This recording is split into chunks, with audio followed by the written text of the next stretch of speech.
आप संपर्क करना चाहते हैं वह अभी स्विच ऑफ है। कृपया कुछ समय पश्चात प्रयास करें। और ये किसका मैं भी दिखा देती हूँ। इसको सीधा पढ़ लीजिएगा आप लोग, ठीक है। इसको आप सीधा पढ़ लीजिएगा क्या लिखा था, ठीक है।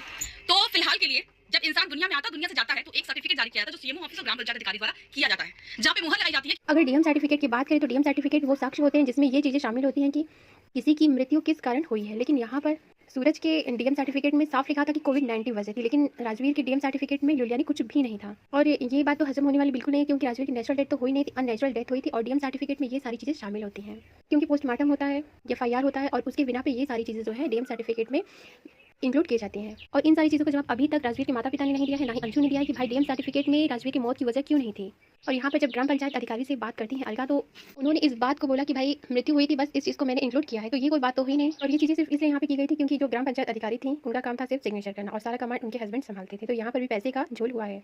यहाँ पर भी कुछ पैसे दिए लिए गए हैं, जहाँ पे डीएम सर्टिफिकेट में भी कुछ झोल हुआ है। और ये चीज़ें साफ दिख रही हैं। बहुत सारे ऐसे एविडेंस हैं जो कि बताते हैं कि राजवीर का एक्सीडेंट नहीं हुआ था, राजवीर को मारा गया है। बहुत सारे सबूत छिपाए गए हैं। और कहीं ना कहीं ऐसा लगता है कि राजवीर की आत्मा भटक रही है, राजवीर को इंसाफ नहीं मिल रहा है। राजवीर को इंसाफ दिलाने की कोशिश करनी चाहिए। और किसी की आत्मा को अगर हमारे द्वारा शांति मिलती है तो हमें कोशिश जरूर करनी चाहिए। कुछ रिएक्शन चैनल वाले बेवजह फालतू की बातें करके अपने चैनल को ग्रो करने की कोशिश करते हैं, लेकिन यहाँ पर बातें जब सत्य की होती है तो पीछे क्यों रह जाते हैं। अगर आप भी चाहते हैं कि राजवीर को इंसाफ मिले तो आप प्लीज़ हमारा सपोर्ट करें और हमारे चैनल को सब्सक्राइब करें।